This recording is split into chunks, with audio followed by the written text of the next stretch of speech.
Good morning Kerala. ഇന്ന് December 1.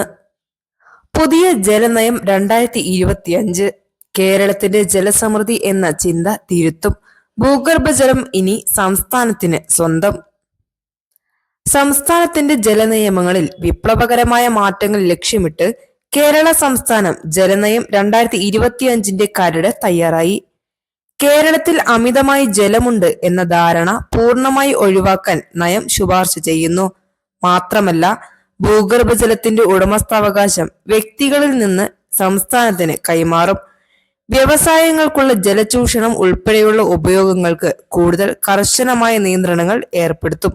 കൂടാതെ മഴവെള്ള സംഭരണം നിർബന്ധമാക്കുക, ഉപയോഗത്തിനനുസരിച്ച് വില നിലവാരത്തിൽ മാറ്റം വരുത്തുക, കൂടാതെ സൂക്ഷ്മ പ്ലാസ്റ്റിക്, ഫാർമസ്യൂട്ടിക്കൽ മാലിന്യങ്ങൾ തുടങ്ങിയവ ഉൾപ്പെടെയുള്ള ഗുണനിലവാര പരിശോധനകൾ നടത്തുക എന്നിവയാണ് പ്രധാന നിർദ്ദേശങ്ങൾ.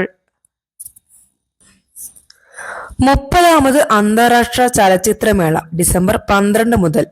70 രാജ്യങ്ങളിൽ നിന്നുള്ള 200-ൽ അധികം സിനിമകൾ പ്രദർശനത്തിന്.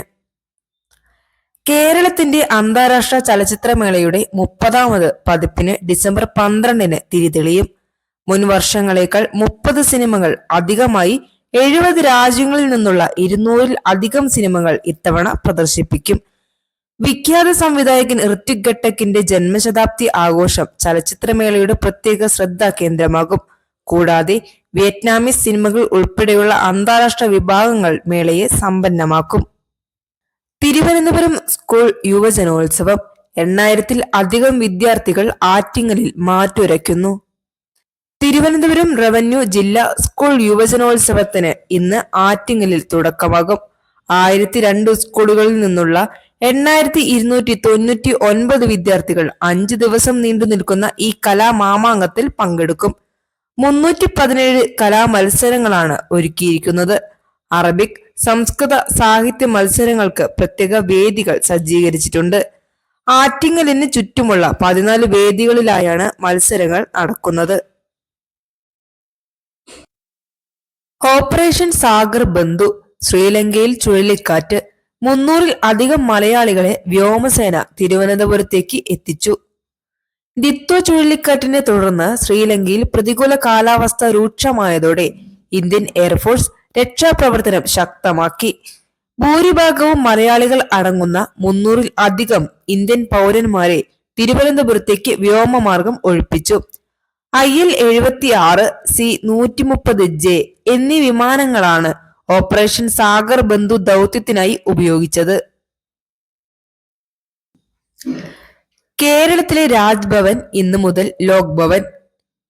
കൊളോണിയൽ പേരുകൾ ഒഴിവാക്കാനുള്ള രാജ്യവ്യാപകമായ നീക്കത്തിന്റെ ഭാഗമായി കേരള ഗവർണറുടെ ഔദ്യോഗിക വസതിയായ രാജ്ഭവൻ ഇന്ന് ഡിസംബർ 1 മുതൽ ലോക് ഭവൻ എന്ന് ഔദ്യോഗികമായി അറിയപ്പെടും.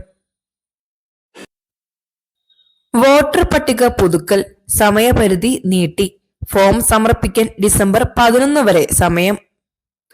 സംസ്ഥാനത്തെ രാഷ്ട്രീയ പാർട്ടികളുടെ ആവശ്യം പരിഗണിച്ച് വോട്ടർ പട്ടികയുടെ പ്രത്യേക തീവ്രമായ പുതുക്കലിന്റെ അഥവാ SIR സമയപരിധി തിരഞ്ഞെടുപ്പ് കമ്മീഷൻ നീട്ടി. പ്രാദേശിക തിരഞ്ഞെടുപ്പ് ജോലികൾക്കിടയിൽ ബൂത്ത് ലെവൽ ഓഫീസർമാർക്ക് ആശ്വാസം നൽകുന്നതാണ് ഈ തീരുമാനം. ഫോമുകൾ സമർപ്പിക്കാനുള്ള അവസാന തീയതി ഡിസംബർ 11 വരെയും കരട് പട്ടികയുടെ പ്രസിദ്ധീകരണം ഡിസംബർ 16-ലേക്കും അന്തിമ പട്ടിക ഫെബ്രുവരി 14-ലേക്കും മാറ്റി. പാർലമെന്റിന്റെ ശീതകാല സമ്മേളനം ഇന്ന് ആരംഭിക്കുന്നു. സമ്മേളനത്തിൽ 14 ബില്ലുകൾ പരിഗണിക്കാൻ സാധ്യതയുണ്ട്. മാത്രമല്ല, SIR ഉൾപ്പെടെയുള്ള വിഷയങ്ങളിൽ ചർച്ച വേണമെന്ന് പ്രതിപക്ഷം ആവശ്യപ്പെട്ടിട്ടുണ്ട്. ദേശീയ ഹെറാൾഡ് കേസ്.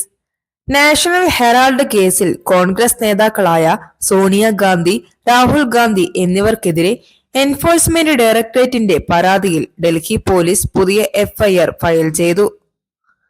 അതിർത്തി സുരക്ഷ ശക്തമാക്കി.